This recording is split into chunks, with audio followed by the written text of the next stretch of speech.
Hi hello నమస్తే welcome to Telangana view. మన హైదరాబాద్కి ఒక భారీ అగ్ని ప్రమాదం అయితే తప్పింది. ఒక భారీ బాంబ్ లిస్ట్ అని కూడా మనం అయితే అనుకోవచ్చు. కట్ చేస్తే మన స్టోరీలోకి వెళ్ళిపోతే సమీర్ అనే ఒక ఉగ్రవాది బోయిగూడ కలరంగ్ అనే ఒక కాలనీ సికింద్రాబాద్.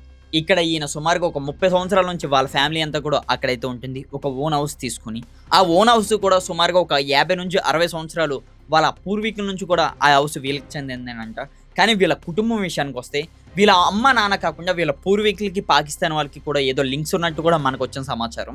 మెయిన్గా మనం ఈ సమీర్ విషయానికి వెళ్ళిపోతే సమీర్ ఒక లిఫ్ట్ మెకానిక్ అనమాట. అక్కడ ఉన్న ఏరియా వాళ్ళు పీపుల్స్ అందరూ కూడా చెప్తున్నారు, అక్కడ ఉన్న ప్రజలందరూ కూడా ఈ సమీర్ అన్న వ్యక్తి ఉగ్రవాదులతో కలిసి మన సికింద్రాబాద్లో ఒక భారీ బాంబ్ బ్లాస్ట్ని అయితే ప్లాన్ చేయబోయాడు. దానికోసం ఆయన బాంబుని కూడా తయారు చేసినట్టు కూడా మనకు వచ్చిన సమాచారం. దీన్ని ముందుగానే గ్రహించి ఏపీ నుంచి పోలీసులు సుమారుగా ఒక 16 మంది పోలీసులు ఇక్కడికి వచ్చే సమీర్ వాళ్ళ ఇంటి చుట్టూ కూడా ఒక ఆపరేషన్ అనే ఒక పేరు పెట్టుకొని సమీర్ని గేట్ నుంచి బయటికి రాగానే అరెస్ట్ చేయడం అయితే జరిగింది. అక్కడ ఉన్న స్థానికులు చెప్తున్నారు, ఈ సమీర్ అన్న వ్యక్తిని మేము ఏ రోజు కూడా అనుమానించలేదు. ఈ సమీర్ అన్న వ్యక్తి మాతో కూడా ఏ రోజు కూడా హాయ్ లేదా బాయ్ అని కూడా ఏ రోజు కూడా చెప్పలేదు.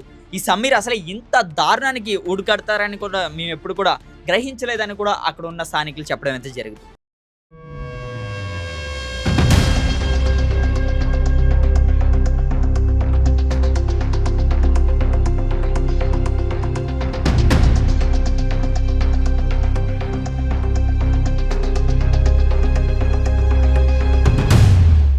కానీ దీనికి సంబంధించి మాత్రం చాలా మంది చెప్తున్నారు సమీర్ అటువంటి వ్యక్తి కాదు.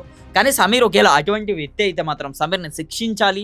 ఇలాగ మరొకరు ఏదైనా సరే ఇండియాకి మళ్ళీ హానికరం చేయొచ్చు అనుకుంటే, ఇండియాలోనే పుడుతూ ఇదే ఇండియాలో ఉన్న ప్రజల ప్రాణాలను తీయొచ్చు అనుకున్న వాళ్ళకి మళ్ళీ సమీర్ని అసలు ఎలాగ శిక్షిస్తారన్నది కూడా బయట పెట్టాలని కూడా అక్కడ ఉన్న జనాలు అయితే కోరుకుంటున్నారు.